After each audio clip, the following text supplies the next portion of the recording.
नमस्कार, आपण पाहत आहात पॉवर मराठी न्यूज। चला तर जाणून घेऊया आपल्या जिल्ह्यातील स्थानिक घडामोडी। ऊस दराचे तुकडे पाडाल तर गाठ स्वाभिमानीशी आहे, संदीप राजोबांचा इशारा। 3500च्या लढ्यात राजू शेट्टींची महत्त्वाची भूमिका।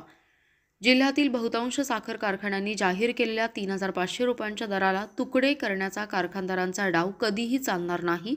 दराचे तुकडे पाडाल तर गाठ स्वाभिमानीशी आहे, असा थेट इशारा स्वाभिमानी शेतकरी संघटनेचे नेते संदीप राजोबा यांनी कडेगाव येथे घेतलेल्या पत्रकार परिषदेत दिला। राजोबा म्हणाले, कोल्हापूर जिल्ह्यासारखीच कडक भूमिका सांगलीत राहणार आहे। FRP 3400च्या आत असेल तर 3500 आणि त्यापेक्षा जास्त असणाऱ्यांनी +100 रुपये अधिक देणं बंधनकारक आहे।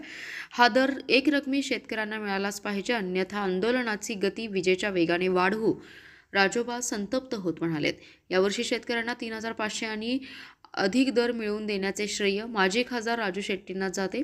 त्यांचा सांगली जिल्ह्यात भव्य नागरी सत्कार लवकरच आयोजित केला जाणार आहे। तसेच तोडणी यंत्रणेकडून एकरी पैसे उकळण्याचा उद्योग थांबवावा।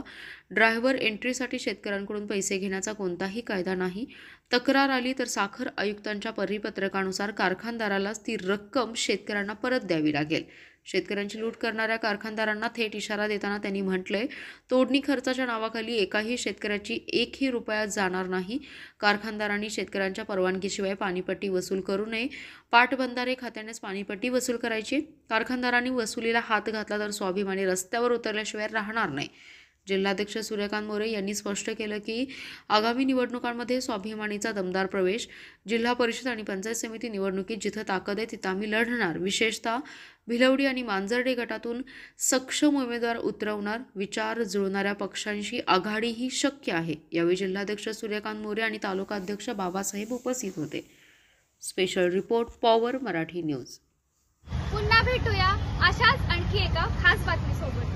आपला जिल्हा, आपली पॉवर, पॉवर मराठी न्यूज। एकच नजर चौफेर खबर। मित्रांनो, व्हिडिओ आवडला असेल तर लाईक, शेअर, सबस्क्राईब करायला विसरू नका।